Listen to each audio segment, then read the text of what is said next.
Hi అండి, అందరికీ నమస్తే అండి. ఈరోజు అయితే నేను పాత చింతకాయ తొక్కు పచ్చడి చేస్తున్నా. కారానికి సరిపడా పచ్చిమిరపకాయలు తీసుకున్నా, ఎందుకంటే అది పుల్లగా ఉంటుంది కాబట్టి కొంచెం మిరపకాయలు ఎక్కువ వేసిన. ఒక కప్పు పల్లీలు తీసుకున్నా, ఒక ఉల్లిగడ్డ తీసుకున్నా, 2 టమాటాలు తీసుకున్నా. పొయ్యి ముట్టించి బాండి పెట్టాను. ముందుగా పల్లీలు వేపుకోవాలి. దూరగా వేపుకోవాలి. సిమ్లో పెట్టుకొని ఇట్లా దూరగా వేపుకోవాలి. పల్లీలు మాడిపోకుండా.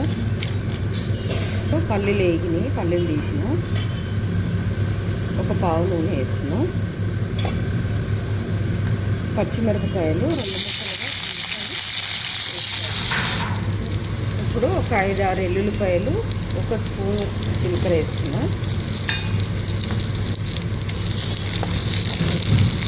ఇప్పుడు కట్ చేసుకున్న టమాటా వేస్తున్నా. ఒక కట్ట కొత్తిమీర కూడా వేసేస్తున్నా.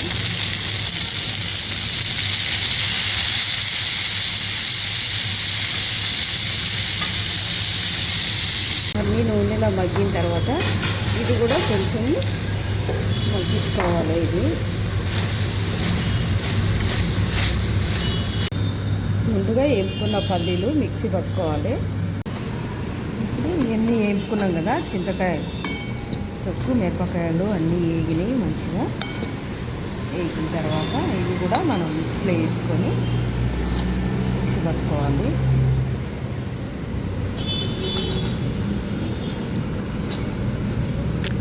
ఉప్పు అయితే వేయట్లేదు నేనైతే, ఇందులో ఉప్పు ఉంది కాబట్టి ఉప్పు వేయలేదు. తర్వాత ఒకవేళ సరిపోకపోతే చూసి వేసుకోవచ్చు.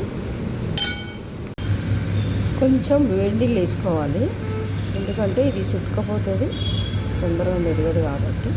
కొంచెం వేడి నీళ్ళు వేసుకోవాలి. ఉల్లిపాయ ముక్కలు కొంచెం పెద్దగా కట్ చేసుకొని ఒక రౌండ్ వేసుకుంటే సరిపోతుంది. రోట్లో అయితే బాగుంటుంది, కానీ రోల్ లేదు కాబట్టి మిక్సీలో ఒక్కటే రౌండ్ అయితే బాగుంటుంది. పాత చింతకాయతో పచ్చడి రెడీ అండి. పచ్చడి అయితే చాలా మంచి వాసన వస్తుంది. వేడివేడి అన్నంలో వేసుకుని తింటే ఇంకా బాగుంటుంది. మరి మీరు కూడా నచ్చితే లైక్ చేయండి, షేర్ చేయండి. Thank you.